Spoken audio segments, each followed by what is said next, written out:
ದೇವರೇ ನಮ್ಮ ಮೇಲೆ ಕೃಪೆಯನ್ನು ತೋರಿ ಅಂತ ಕೇಳ್ಕೊಳ್ತಾ ಇದ್ದಾರೆ. ಯಾರಂತಂದರೆ ಉದ್ಯೋಗಾಕಾಂಕ್ಷಿಗಳೇ ನೊಂದೋಗ್ಬಿಟ್ಟಿದ್ದಾರೆ.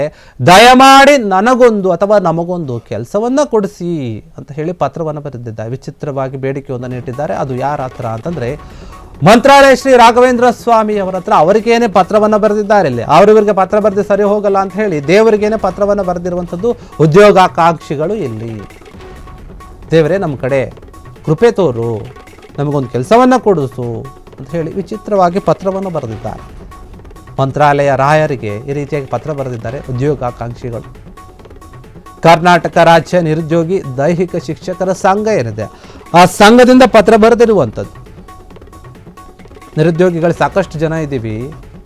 ದೈಹಿಕ ಶಿಕ್ಷಣ ಒಂದು ಇಲಾಖೆಗೆ ಸಂಬಂಧಪಟ್ಟ ಹಾಗೆ ರಾಜ್ಯದಲ್ಲಿ. ಹೀಗಾಗಿ ನಮಗೊಂದು ಕೆಲಸವನ್ನು ಕೊಡಿಸಿ, ನೇಮಕಾತಿಯನ್ನು ಕರೆಯೋ ಥರ ಮಾಡಿ, ನೋಟಿಫಿಕೇಶನ್ ಬಿಡೋ ಥರ ಮಾಡಿ, ಕೆಲಸ ಸಿಗಲಿ ಅಂತ ಹೇಳಿ ರಾಯರಿಗೆ ಪತ್ರವನ್ನು ಬರೆದಿದ್ದಾರೆ. ಮಂತ್ರಾಲಯ ಶ್ರೀ ರಾಘವೇಂದ್ರ ಸ್ವಾಮಿ ಕೇಳಿದ್ದನ್ನೆಲ್ಲ ಕೊಡ್ತಾರೆ ಅಂತ ಹೇಳ್ತಾರಲ್ಲ, ಅದೇ ರೀತಿಯಾಗಿ ನಾವು ಪತ್ರ ಬರೆದ್ರೆ ಆದರೂ ನಮ್ಮ ಮೇಲೆ ಕೃಪೆಯನ್ನು ಮಾಡ್ತಾರೇನೋ ರಾಯರು ಅಂತ ಹೇಳಿ ಇವರು ಆ ರೀತಿಯಾಗಿ ಪತ್ರವನ್ನು ಬರೆದಿದ್ದಾರೆ. ಯಾಕಂದರೆ ರಾಜ್ಯದಲ್ಲಿ ಹಲವು ವರ್ಷಗಳಿಂದ ಖಾಲಿ ಇರುವಂತಹ ದೈಹಿಕ ಶಿಕ್ಷಕರ ಹುದ್ದೆಗಳೇನಿದೆ ಅದು ಭರ್ತಿ ಆಗ್ತಾ ಇಲ್ಲ, ನೋಟಿಫಿಕೇಶನ್ ಬಿಡ್ತಾ ಇಲ್ಲ. ನಾವು ಸಾಕಷ್ಟು ಜನ ಕ್ವಾಲಿಫಿಕೇಷನ್ ತಗೊಂಡಿದ್ದೀವಿ, ಅದೇ ಒಂದು ವಿಚಾರಕ್ಕೆ ಸಂಬಂಧಪಟ್ಟ ಹಾಗೆ ಶಿಕ್ಷಣವನ್ನು ಹೊಂದಿ ಕಾಯ್ತಾ ಇದ್ದೀವಿ. ಆ ಒಂದು ಉದ್ಯೋಗ ಭರ್ತಿ ಆಗಬೇಕು, ಸರ್ಕಾರ ಮಾತ್ರ ಅದ್ರ ಬಗ್ಗೆ ತಲೆ ಕೆಡಿಸ್ಕೊಳ್ತಾ ಇಲ್ಲ. ಹೀಗಾಗಿ ರಾಯರೇ ನೀವಾದರೂ ನಮಗೆ ಸಹಾಯ ಮಾಡಿ, ಸರ್ಕಾರಕ್ಕೆ ಬುದ್ಧಿ ಬರೋ ಥರ ಮಾಡಿ, ಸರ್ಕಾರ ಹುದ್ದೆಗಳನ್ನು ಭರ್ತಿ ಮಾಡಲಿ. ಯಾಕಂದರೆ ಭರ್ತಿ ಮಾಡಿಲ್ಲ ಇನ್ನೂ ಕೂಡ, ಅದಕ್ಕೆ ಮನಸ್ಸು ಮಾಡ್ತಾ ಇಲ್ಲ. ಸ್ವಾಮಿಗಳು ನೀವೇನಿದ್ರೆ ನೀವು ನೇಮಕಾತಿ ಆಗೋ ಥರ ನೀವು ಮಾಡಿ ಅಂತ ಹೇಳಿ ಮನವಿಯನ್ನು ಮಾಡಿಕೊಂಡಿದ್ದಾರೆ, ಪತ್ರವನ್ನು ಬರೆದಿದ್ದಾರೆ. ನಿರುದ್ಯೋಗಿಗಳು ಎಷ್ಟರ ಮಟ್ಟಿಗೆ ಹೋಗಿದ್ದಾರೆ ಅಂತ ನೀವೇ ನೋಡಿ. ನಿಜಕ್ಕೂ ಕೂಡ ರಾಜ್ಯದಲ್ಲಿ ಸಾಕಷ್ಟು ಇಲಾಖೆಗಳಲ್ಲಿ ಉದ್ಯೋಗಗಳು ಖಾಲಿ ಇವೆ. ಸರ್ಕಾರ ನೋಟಿಫಿಕೇಶನ್ ಮಾಡೋಕ್ಕೆ ತುಂಬ ತಡ ಮಾಡ್ತಾ ಇದೆ. ಪೊಲೀಸ್ ಇಲಾಖೆಯಲ್ಲೂ ಸಾಕಷ್ಟಿದೆ, ಬೇರೆ ಬೇರೆ ಇಲಾಖೆಯಲ್ಲಿ ಇದೆ. ಇನ್ನು ಟೀಚರ್ ಹುದ್ದೆಗಳಿಗೆ ಅಂತ ಬಂದಾಗ ಸುಮಾರಿದೆ. ಸಾಕಷ್ಟು ಜನ ಎಕ್ಸಾಮ್ ಬರೆದು ಎಲಿಜಿಬಲ್ ಆಗಿ ಕಾಯ್ತಾ ಇದ್ದಾರೆ. ಹೀಗಿರುವಾಗ ಇವರು ನೋಟಿಫಿಕೇಶನ್ ಬಿಡ್ತಾ ಇಲ್ಲ. ಬರೀ ಗೆಸ್ಟ್ ಟೀಚರ್ಗಳನ್ನು, ಲೆಕ್ಚರ್ಗಳನ್ನು, ಶಿಕ್ಷಕರನ್ನು ತೆಗೆದುಕೊಳ್ತಾ ಇದ್ದಾರೆ. ಗೌರ್ಮೆಂಟ್ ಎಂಪ್ಲಾಯ್ ಆಗಿ ಯಾರನ್ನೂ ತೆಗೆದುಕೊಳ್ತಾ ಇಲ್ಲ. ಯಾಕಂದರೆ ಅವ್ರಿಗೆ ಜಾಸ್ತಿ ಸ್ಯಾಲ್ರಿ ಕೊಡಬೇಕು, ಆ ಉದ್ದೇಶ ಕೂಡ ಇರ್ಬೋದು. ಆದರೆ ಇಲ್ಲಿ ಪಾಪ ಇವರು ನೊಂದು ಕಾಯ್ತಾ ಇದ್ದಾರೆ. ಯಾರ ಹತ್ರನೂ ಕೇಳ್ಕೊಂಡ್ರೆ ಏನೂ ಆಗ್ತಾ ಇಲ್ಲ. ರಾಘವೇಂದ್ರ ಸ್ವಾಮಿಯವರಿಗಾದರೂ ನಾವು ಪತ್ರವನ್ನು ಬರೆಯೋಣ ಅಂತ ಹೇಳಿ ಪತ್ರ ಬರೆದು ಈ ರೀತಿಯಾಗಿ ವಿಚಿತ್ರವಾಗಿ ಬೇಡಿಕೆಯೊಂದನ್ನು ಇಟ್ಟಿದ್ದಾರೆ. ಇವರ ಪತ್ರವನ್ನು, ಮನವಿಯನ್ನು ರಾಯರು ಒಪ್ಪಿಕೊಳ್ತಾರೆ ಏನು ನೋಡಬೇಕು. ದೇವರೇ ನಮ್ಮ ಮೇಲೆ ಕೃಪೆಯನ್ನು ತೋರಿ ಅಂತ ಕೇಳ್ಕೊಳ್ತಾ ಇದ್ದಾರೆ. ಯಾರಂತಂದರೆ ಉದ್ಯೋಗಾಕಾಂಕ್ಷಿಗಳೇ ನೊಂದೋಗ್ಬಿಟ್ಟಿದ್ದಾರೆ. ದಯಮಾಡಿ ನನಗೊಂದು ಅಥವಾ ನಮಗೊಂದು ಕೆಲಸವನ್ನು ಕೊಡಿಸಿ ಅಂತ ಹೇಳಿ ಪತ್ರವನ್ನು ಬರೆದಿದ್ದಾರೆ. ವಿಚಿತ್ರವಾಗಿ ಬೇಡಿಕೆಯೊಂದನ್ನು ಇಟ್ಟಿದ್ದಾರೆ. ಅದು ಯಾರ ಹತ್ರ ಅಂತಂದರೆ ಮಂತ್ರಾಲಯ ಶ್ರೀ ರಾಘವೇಂದ್ರ ಸ್ವಾಮಿ ಅವರ ಹತ್ರ. ಅವರಿಗೇನೆ ಪತ್ರವನ್ನು ಬರೆದಿದ್ದಾರೆ. ಇಲ್ಲಿ ಅವರಿವರಿಗೆ ಪತ್ರ ಬರೆದು ಸರಿ ಹೋಗಲ್ಲ ಅಂತ ಹೇಳಿ ದೇವರಿಗೇನೆ ಪತ್ರವನ್ನು ಬರೆದಿರುವಂಥದ್ದು ಉದ್ಯೋಗಾಕಾಂಕ್ಷಿಗಳು. ಇಲ್ಲಿ ದೇವರೇ ನಮ್ಮ ಕಡೆ ಕೃಪೆ ತೋರು, ನಮಗೊಂದು ಕೆಲಸವನ್ನು ಕೊಡಿಸು ಅಂತ ಹೇಳಿ ವಿಚಿತ್ರವಾಗಿ ಪತ್ರವನ್ನು ಬರೆದಿದ್ದಾರೆ. ಮಂತ್ರಾಲಯ ರಾಯರಿಗೆ ಈ ರೀತಿಯಾಗಿ ಪತ್ರ ಬರೆದಿದ್ದಾರೆ ಉದ್ಯೋಗಾಕಾಂಕ್ಷಿಗಳು. ಕರ್ನಾಟಕ ರಾಜ್ಯ ನಿರುದ್ಯೋಗಿ ದೈಹಿಕ ಶಿಕ್ಷಕರ ಸಂಘ ಏನಿದೆ ಆ ಸಂಘದಿಂದ ಪತ್ರ ಬರೆದಿರುವಂಥದ್ದು.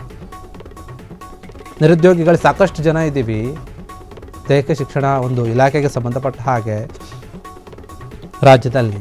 ಹೀಗಾಗಿ ನಮಗೊಂದು ಕೆಲಸವನ್ನು ಕೊಡಿಸಿ, ನೇಮಕಾತಿಯನ್ನು ಕರೆಯೋ ಥರ ಮಾಡಿ, ನೋಟಿಫಿಕೇಶನ್ ಬಿಡೋ ಥರ ಮಾಡಿ, ಕೆಲಸ ಸಿಗಲಿ ಅಂತ ಹೇಳಿ ರಾಯರಿಗೆ ಪತ್ರವನ್ನು ಬರೆದಿದ್ದಾರೆ. ಮಂತ್ರಾಲಯ ಶ್ರೀ ರಾಘವೇಂದ್ರ ಸ್ವಾಮಿ ಕೇಳಿದ್ದನ್ನೆಲ್ಲ ಕೊಡ್ತಾರೆ ಅಂತ ಹೇಳ್ತಾರಲ್ಲ, ಅದೇ ರೀತಿಯಾಗಿ ನಾವು ಪತ್ರ ಬರೆದ್ರೆ ಆದರೂ ನಮ್ಮ ಮೇಲೆ ಕೃಪೆಯನ್ನು ಮಾಡ್ತಾರೇನೋ ರಾಯರು ಅಂತ ಹೇಳಿ ಇವರು ಆ ರೀತಿಯಾಗಿ ಪತ್ರವನ್ನು ಬರೆದಿದ್ದಾರೆ. ಯಾಕಂದರೆ ರಾಜ್ಯದಲ್ಲಿ ಹಲವು ವರ್ಷಗಳಿಂದ ಖಾಲಿ ಇರುವಂತಹ ದೈಹಿಕ ಶಿಕ್ಷಕರ ಹುದ್ದೆಗಳೇನಿದೆ ಅದು ಭರ್ತಿ ಆಗ್ತಾ ಇಲ್ಲ, ನೋಟಿಫಿಕೇಶನ್ ಬಿಡ್ತಾ ಇಲ್ಲ. ನಾವು ಸಾಕಷ್ಟು ಜನ ಕ್ವಾಲಿಫಿಕೇಷನ್ ತಗೊಂಡಿದ್ದೀವಿ, ಅದೇ ಒಂದು ವಿಚಾರಕ್ಕೆ ಸಂಬಂಧಪಟ್ಟ ಹಾಗೆ ಶಿಕ್ಷಣವನ್ನು ಹೊಂದಿ ಕಾಯ್ತಾ ಇದ್ದೀವಿ. ಆ ಒಂದು ಉದ್ಯೋಗ ಭರ್ತಿ ಆಗಬೇಕು, ಸರ್ಕಾರ ಮಾತ್ರ ಅದ್ರ ಬಗ್ಗೆ ತಲೆ ಕೆಡಿಸ್ಕೊಳ್ತಾ ಇಲ್ಲ. ಹೀಗಾಗಿ ರಾಯರೇ ನೀವಾದರೂ ನಮಗೆ ಸಹಾಯ ಮಾಡಿ, ಸರ್ಕಾರಕ್ಕೆ ಬುದ್ಧಿ ಬರೋ ಥರ ಮಾಡಿ, ಸರ್ಕಾರ ಹುದ್ದೆಗಳನ್ನು ಭರ್ತಿ ಮಾಡಲಿ. ಯಾಕಂದರೆ ಭರ್ತಿ ಮಾಡಿಲ್ಲ ಇನ್ನೂ ಕೂಡ, ಅದಕ್ಕೆ ಮನಸ್ಸು ಮಾಡ್ತಾ ಇಲ್ಲ. ಸ್ವಾಮಿಗಳು ನೀವೇನಿದ್ರೆ ನೀವು ನೇಮಕಾತಿ ಆಗೋ ಥರ ನೀವು ಮಾಡಿ ಅಂತ ಹೇಳಿ ಮನವಿಯನ್ನು ಮಾಡಿಕೊಂಡಿದ್ದಾರೆ, ಪತ್ರವನ್ನು ಬರೆದಿದ್ದಾರೆ. ನಿರುದ್ಯೋಗಿಗಳು ಎಷ್ಟರ ಮಟ್ಟಿಗೆ ಹೋಗಿದ್ದಾರೆ ಅಂತ ನೀವೇ ನೋಡಿ. ನಿಜಕ್ಕೂ ಕೂಡ ರಾಜ್ಯದಲ್ಲಿ ಸಾಕಷ್ಟು ಇಲಾಖೆಗಳಲ್ಲಿ ಉದ್ಯೋಗಗಳು ಖಾಲಿ ಇವೆ. ಸರ್ಕಾರ ನೋಟಿಫಿಕೇಶನ್ ಮಾಡೋಕ್ಕೆ ತುಂಬ ತಡ ಮಾಡ್ತಾ ಇದೆ. ಪೊಲೀಸ್ ಇಲಾಖೆಯಲ್ಲೂ ಸಾಕಷ್ಟಿದೆ, ಬೇರೆ ಬೇರೆ ಇಲಾಖೆಯಲ್ಲಿ ಇದೆ. ಇನ್ನು ಟೀಚರ್ ಹುದ್ದೆಗಳಿಗೆ ಅಂತ ಬಂದಾಗ ಸುಮಾರಿದೆ. ಸಾಕಷ್ಟು ಜನ ಎಕ್ಸಾಮ್ ಬರೆದು ಎಲಿಜಿಬಲ್ ಆಗಿ ಕಾಯ್ತಾ ಇದ್ದಾರೆ. ಹೀಗಿರುವಾಗ ಇವರು ನೋಟಿಫಿಕೇಶನ್ ಬಿಡ್ತಾ ಇಲ್ಲ. ಬರೀ ಗೆಸ್ಟ್ ಟೀಚರ್ಗಳನ್ನು, ಲೆಕ್ಚರ್ಗಳನ್ನು, ಶಿಕ್ಷಕರನ್ನು ತೆಗೆದುಕೊಳ್ತಾ ಇದ್ದಾರೆ. ಗೌರ್ಮೆಂಟ್ ಎಂಪ್ಲಾಯ್ ಆಗಿ ಯಾರನ್ನೂ ತೆಗೆದುಕೊಳ್ತಾ ಇಲ್ಲ. ಯಾಕಂದರೆ ಅವ್ರಿಗೆ ಜಾಸ್ತಿ ಸ್ಯಾಲ್ರಿ ಕೊಡಬೇಕು, ಆ ಉದ್ದೇಶ ಕೂಡ ಇರ್ಬೋದು. ಆದರೆ ಇಲ್ಲಿ ಪಾಪ ಇವರು ನೊಂದು ಕಾಯ್ತಾ ಇದ್ದಾರೆ. ಯಾರ ಹತ್ರನೂ ಕೇಳ್ಕೊಂಡ್ರೆ ಏನೂ ಆಗ್ತಾ ಇಲ್ಲ. ರಾಘವೇಂದ್ರ ಸ್ವಾಮಿಯವರಿಗಾದರೂ ನಾವು ಪತ್ರವನ್ನು ಬರೆಯೋಣ ಅಂತ ಹೇಳಿ ಪತ್ರ ಬರೆದು ಈ ರೀತಿಯಾಗಿ ವಿಚಿತ್ರವಾಗಿ ಬೇಡಿಕೆಯೊಂದನ್ನು ಇಟ್ಟಿದ್ದಾರೆ. ಇವರ ಪತ್ರವನ್ನು, ಮನವಿಯನ್ನು ರಾಯರು ಒಪ್ಪಿಕೊಳ್ತಾರೆ ಏನು ನೋಡಬೇಕು. ಕ್ಷಣ ಕ್ಷಣದ ಸುದ್ದಿಗಳಿಗಾಗಿ ಫ್ರೀಡಂ ಟಿವಿ ಸಬ್ಸ್ಕ್ರೈಬ್ ಮಾಡಿ, ಲೈಕ್ ಮಾಡಿ ಹಾಗೂ ಫಾಲೋ ಮಾಡಿ.